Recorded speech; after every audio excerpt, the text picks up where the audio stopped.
But there would be one thing very difficult to put across in pictures, because the people who looked at them, if they didn't get the point of view, wouldn't see it.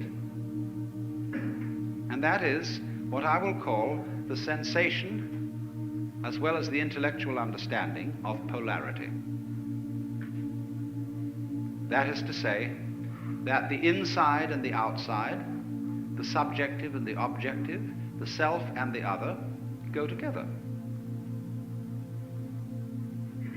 In other words, there is a harmony, an unbreakable harmony. When I'm using the word harmony, I don't necessarily mean something sweet. I mean absolute concordant relationship between what goes on inside your skin and what goes on outside your skin.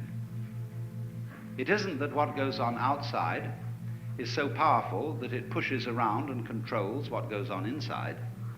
Equally so, it isn't that what goes on inside is so strong that it often succeeds in pushing around what goes on outside. It is very simply that the two processes, the two behaviors, are one. What you do is what the universe does. And what the universe does is also what you do. Not you in the sense of your superficial ego, which is a very small, little tiny area of your conscious sensitivity, but you in the sense of your total psychophysical organism, conscious as well as unconscious. This is not something that arrived in the world from somewhere else altogether, that confronts an alien reality. What you are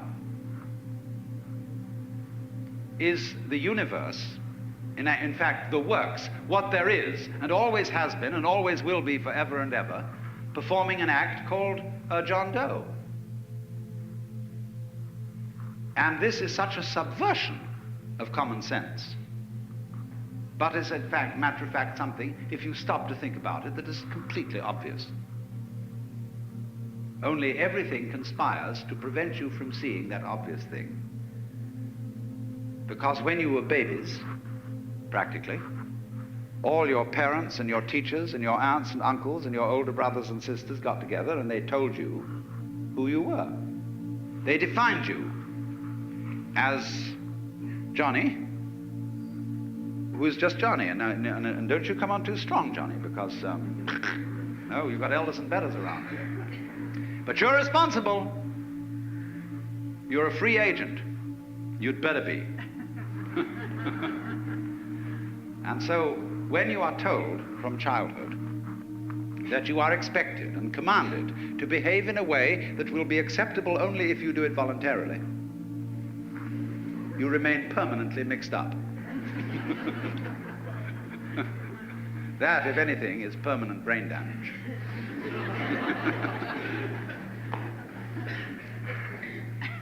But that's the idea, you see, because that's the game we're playing. You started it. I didn't. See? That's the game we're playing. And we can make all kinds of complexities out of that, and really, in a way, have enormous fun. But once anybody sees through that, well, we're frightened. Once you get this sense of polarity, of your inside being the same process as your outside, and your ego being one and the same process as the whole universe going on, then we're afraid that people may say, well, good equals bad, and we can do anything we like, and we needn't in any way be further subject to the ordinary rules of human conduct, and we can wear what clothes we like or no clothes at all. We can have what sexual life we like. We can do anything. And we are going to generally, because the world is being rather oppressive towards us, challenge the whole thing and run amok. And a lot of people are doing just exactly that. So I want to introduce into this whole problem some ancient wisdom. I have really two things to talk about.